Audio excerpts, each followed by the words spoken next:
Good morning, students. Today we are going to begin our second chapter, Nationalism in India. In India, the growth of modern nationalism is connected to the anti-colonial movement. People began discovering their unity in the process of their struggle with colonialism.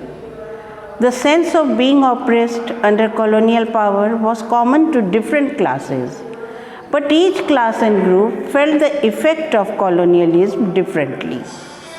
The Congress, under the leadership of Mahatma Gandhi, tried to unite these groups together within one movement. Now, how it began? The First World War, Khilafat and non-cooperation movement. What was the impact of First World War in India? The First World War created a new political and economic situation worldwide.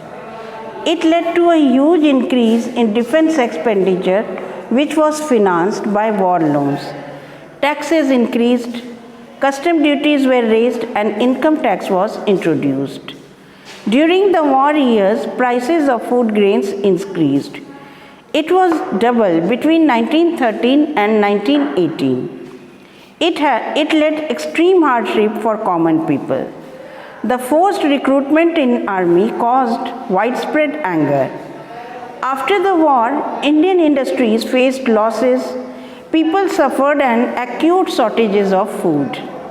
This was accompanied by an influenza epidemic.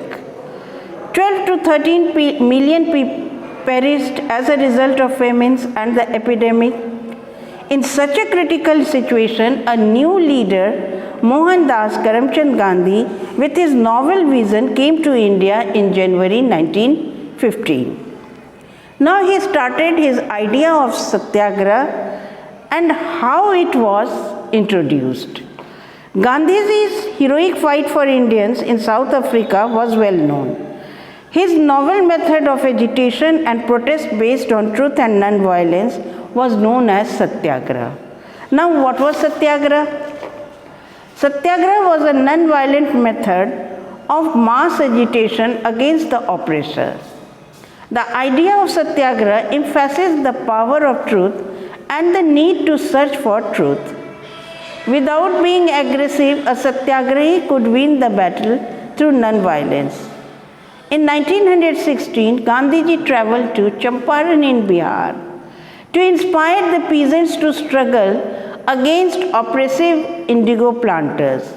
In 1917, he organized a satyagraha to support the peasants of the Khera district of Gujarat.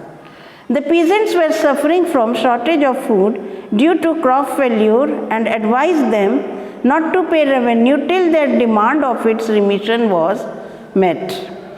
In 1918, Gandhiji went to Ahmedabad to organize a satyagrahi movement against cotton mill workers.